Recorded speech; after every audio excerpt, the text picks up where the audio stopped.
Hi people, it's me, Shirley. Yes, match. Okay, today you're gonna educate yourself. Alright?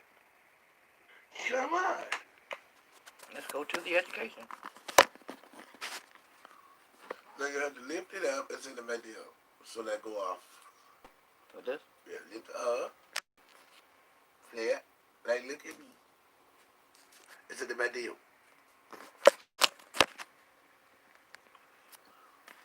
Okay, that's fine. It still worked. Okay. Can you hit the first one? Go ahead and do my button.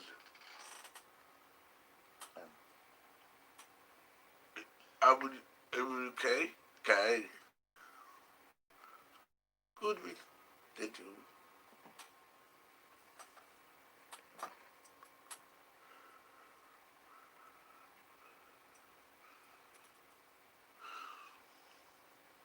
If everybody had an ocean across the USA. Okay.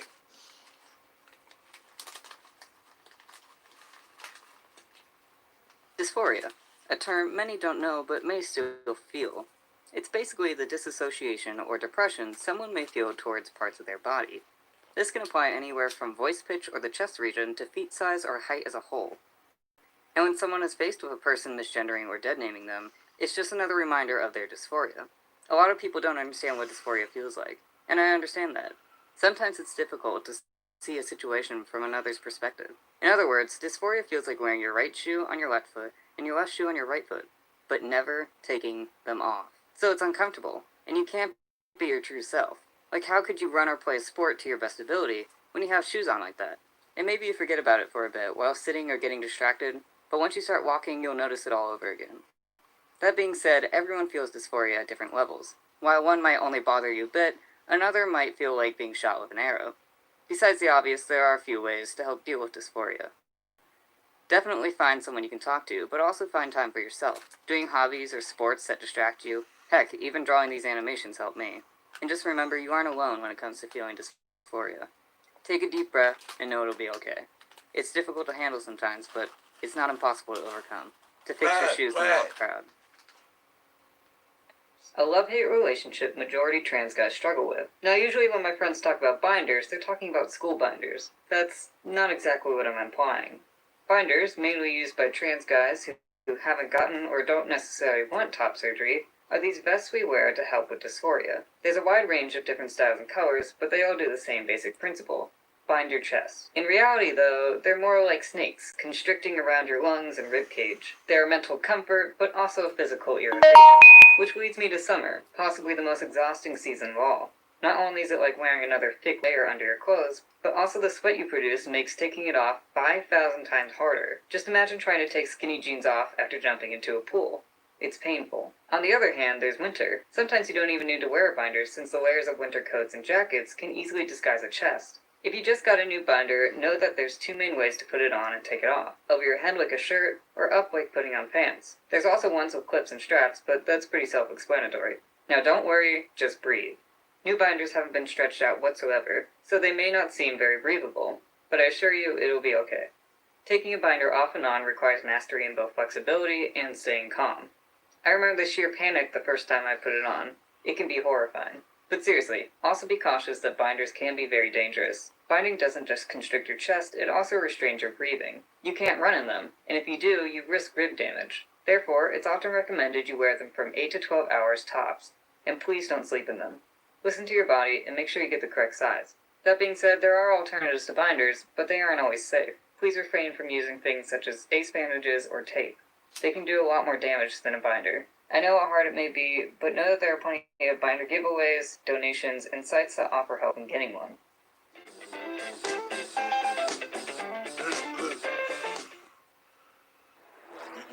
Strap in, folks. This game's for all the marbles. They, them pronouns are hard to start but easy to master. You actually probably use them without even realizing. For example, imagine someone knocks at your door. You might say, "Someone's at the door," And in response, what do they want? Here the parent has addressed the person at the door with they. Of course, we have no knowledge of the person's gender, and therefore have no reason to attach a more boxed pronoun such as he or she to them. Now, to get more comfortable with using they-them pronouns, become more aware of when you use pronouns day to day. A lot of the time, people make assumptions based on certain physical looks, gestures, and mannerisms to calculate their own preconceived idea of someone's gender. Wouldn't it be easier just to use they-them until you have the chance to personally ask what pronouns they use?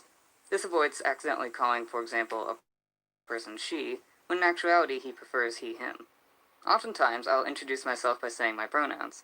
This encourages the other to do the same. They/them pronouns can be used outside of people as well. Whoa, look at that dog!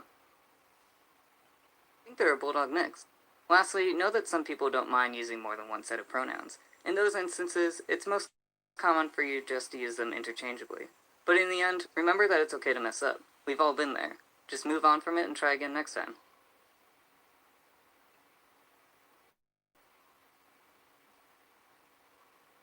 When I first started my transition process, I immediately got a therapist to help talk to both my parents and I. My first therapist was a professional who was pretty well known in the area. However, I only saw her for one session. That's because she told me the reality of my transition, and that wasn't an easy pill to swallow. Being hit in the face with reality at such an early stage was not easy, but I wouldn't change what happened. My therapist had made me cry my eyes out, and it took a long time for me to realize how important this talk was. I walked into her office and mustered up answers to questions I wasn't fully prepared for. And eventually, I blurted out that I just wanted to be a boy, that I was never comfortable living my life as female. At this point, the therapist took a deep breath and held out both of her hands. John, this isn't an easy process. As much as I wish I could, I can't pull out a pink pill and a blue pill, and you take one and magically wake up tomorrow in the body that matches your mind. It just doesn't happen overnight. The reality is, you're never going to be cisgender. You can't change that. Even after you get every surgery in the book, it's still going to be hard. Sometimes surgeries don't come out right, and sometimes life puts you in rough spots. No matter what stage of your life, you will still have to face situations day to day that cisgender people don't ever have to consider their whole life. Now, of course, I knew all this wasn't going to happen overnight. I knew I wasn't going to look the way I wanted to, or that getting surgery wouldn't change my whole genetic makeup. But sometimes it's just something you have to hear from someone else. It's like I was avoiding it, and didn't want to think that getting from point A to B was actually a really long and really difficult process. That therapy appointment was 8 years ago, and I can now say that I'm proud to be who I am. Even to the extent that I wake up most days and am happy to know that I'm trans rather than cisgender. However, some days it still hurts to think that I'm never going to be cis. I wake up in dread and feel cursed to be born in the wrong body. Similar to how I used to get caught up in these details like never being tall enough or never being able to experience only things cis guys go through. It's similar to how some trans women mourn that they can't carry a child in their womb like most cis women can. It's things that seem silly to others, these small details, but they can have a significant impact. It was important for me to hear this though, and I hope you all find something in it too. My expectations of surgery outcomes can't be perfect, and I needed to keep in mind that I was always going to run into situations cis people wouldn't ever think twice about. I needed to keep in mind that this, being transgender, is a lifelong battle, and this took a long time to realize. It also took a long time to learn that patience was key. To all my brothers, sisters, and siblings going through this, whether it's about waiting until you're 18 or raising enough funds to pay off surgery, things are going to take time. However, that doesn't mean it's not worth it. You know yourself best. If transitioning is something you put a lot of thought into, and know that this is what's best for you, a few hiccups shouldn't stop you. No matter what, always keep in mind that it will be okay. Life looks like the most complex math problem in the book, but that doesn't mean it's impossible. Just approach it differently, don't give up, and stay you.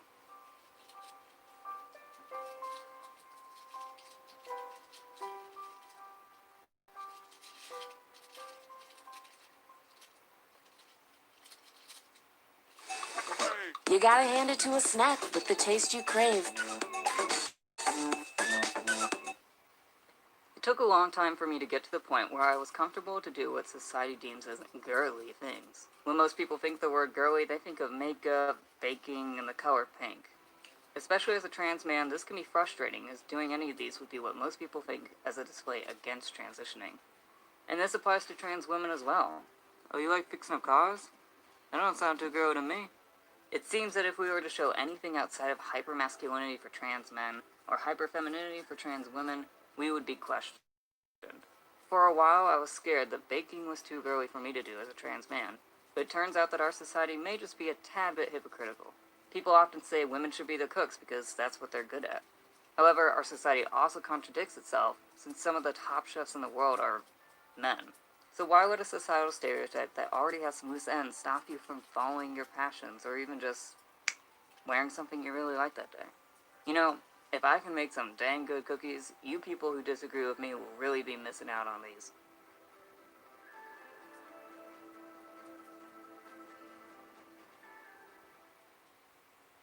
Have you ever heard someone say, well, you look like a girl, so I'm gonna call you a girl? It's an interesting comment because it's rooted in a lot of misinformation about the trans community that is often found in news and, well, celebrities. So let's unpack this. Say you're a young person who just found the term transgender and now you want to come out. First you have to tell your family, who may or may not be supportive. This includes friends too, who could ghost you even from existing in their group. So you come out. Congratulations, but you still look like a girl. Well, you could buy a binder, but that only flattens your chest. To get some more convincing changes, like a lower voice, requires starting testosterone. But that costs money and requires your parents if you're a minor. Oh, and that $8,000 top surgery is definitely not going to happen anytime soon. Unlike celebrities and people in the media, most trans people don't have a lot of money to drop on surgeries, nor do they have the recovery time if they have to work to stay afloat. So back to our character here, well, you can still get a binder. There's some organizations out there that even give them out for free. But let's go ask the parents, Justin. Uh-oh. They don't look too happy. You see, being yourself is not easy. Most people don't have the financial and family resources to transition right away. So when you say, well, they don't look like a girl, remember they usually don't want to look that way either. If we could wake up one day in our ideal body, we would. Life happens and things get complicated. In addition, some people don't want to get surgery or start T right away. Whatever the reason for not fitting under your definition of what a girl or a guy looks like, shouldn't make their preferred name and pronouns any less valid. One thing you can do to help is to support the person, rather than pointing out things that they don't have much control on. Calling someone by their preferred name and pronouns can go a long way to make them happy, even when they know they don't pass the way they want to just yet.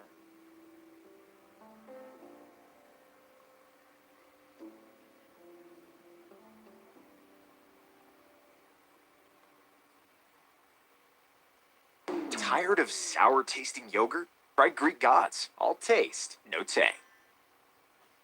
I'll be honest with you, in my whole time making videos, I never once thought I'd be doing something like this.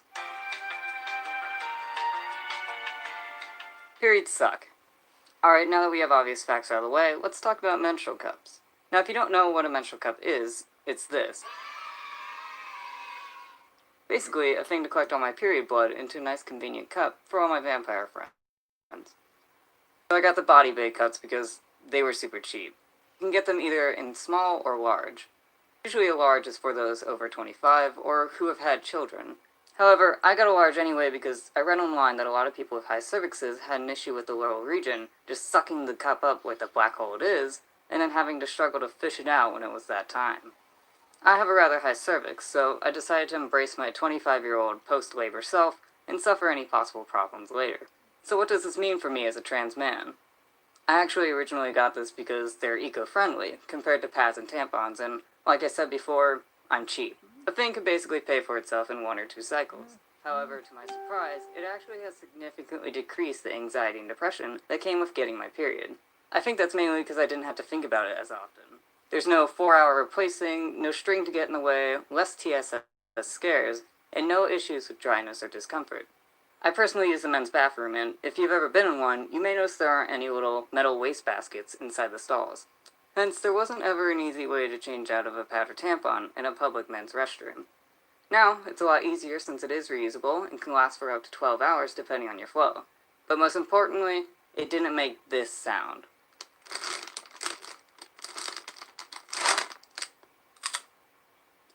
Another thing I noticed is that because it's reusable, there's no more awkwardness at the store when I ninja approach the feminine hygiene aisle. I guess a lot of people may ask about where to put the cup when it's not in use. They came with this little pouch, but it was rather colorful and frilly, so I just cleaned out an old D&D dice bag and used that. I also picked the black and red packs since they can be concealed better than the neon oranges and sonic blues. A lot of people don't know what the menstrual cup is, nor what it looks like, so I don't worry too much about that part of it. I suppose the biggest thing is having one on you when you need it. It looks like menstrual cups worked for this trans guy, but that doesn't mean it'll work for everyone. Try out different products until you find the one that fits you best.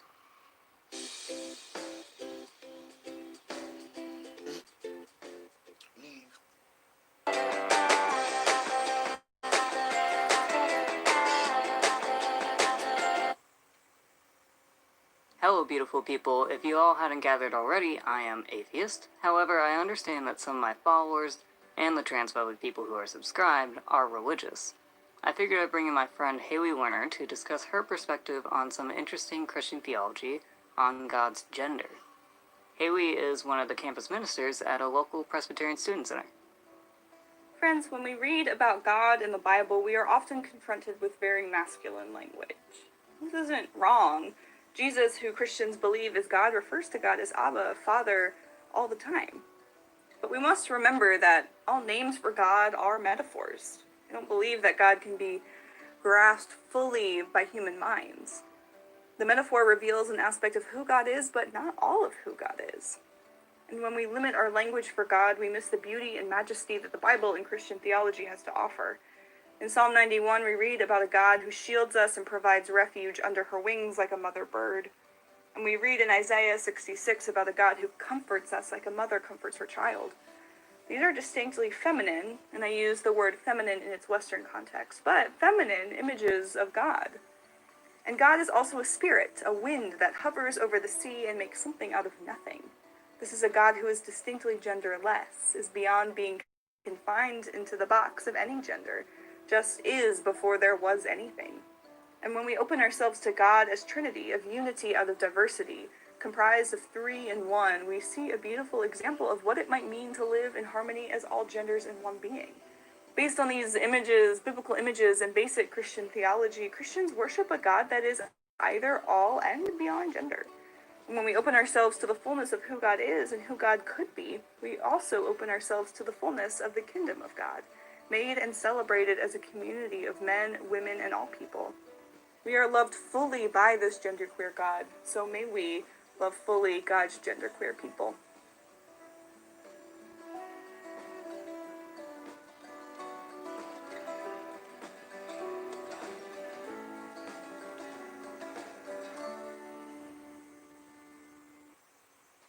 Making an impact on our planet and your plate. McCormick Gourmet. We go further for flavor.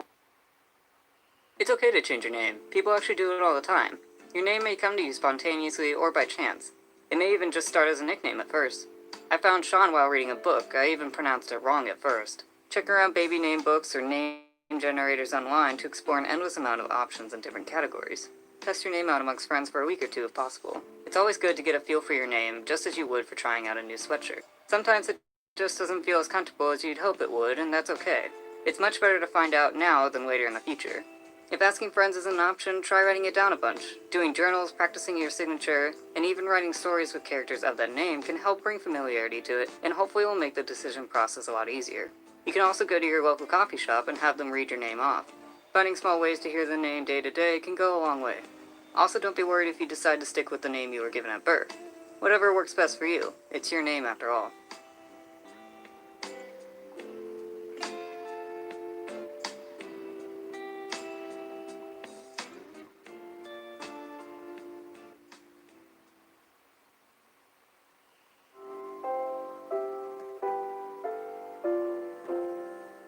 The holiday season. A time for love and happiness, spreading kindness to family and friends. But that's not always the case. Every year, some of us in the LGBTQ plus community face disrespect, abuse, or otherwise hateful treatment from family.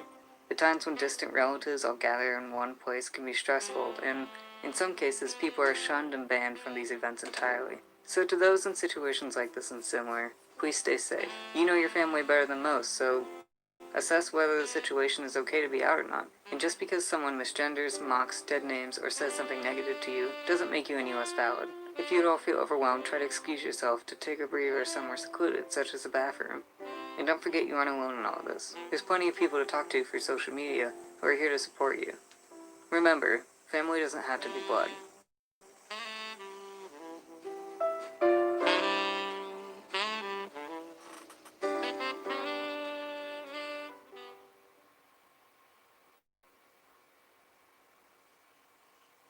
These aren't in any particular order, but shoe implants. To give you guys some perspective, I stand at a skyscraper level of 5 feet and 2 inches. Pop these suckers in and I can get a few extra as a boost. But they don't just make me taller. I can take shoes that are slightly too big for me, and these will help fill in the space. Alright, number 2 doesn't even cost anything. Contribute in any way possible to the community. Talking to others on forums, educating friends on being trans, attending school LGBTQ plus meetings, finding support groups, and going to peaceful protests are just to name a few. For me, a person who is not stealth, giving back to the community like making these animations for you guys makes me feel really good. Ha! Lots of people get squeamish when I first talk about this, but Packers. So when I say Packers, I also am talking about the ones you can pee with. For some people, it's important to use a urinal. For number 4, it's doing activities that make me feel good about my body. Dysphoria sucks, but if you can find that stereotypical guy thing or any sort of hobby that always puts a smile to your face, that's a win.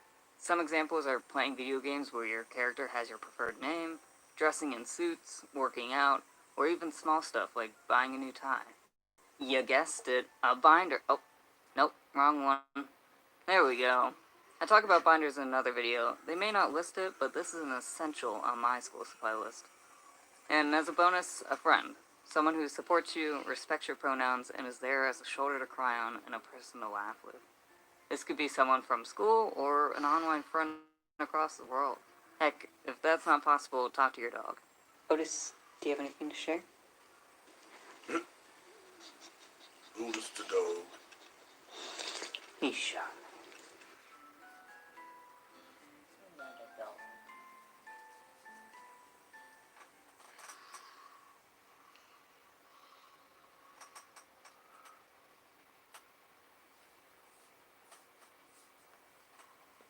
Okay, people.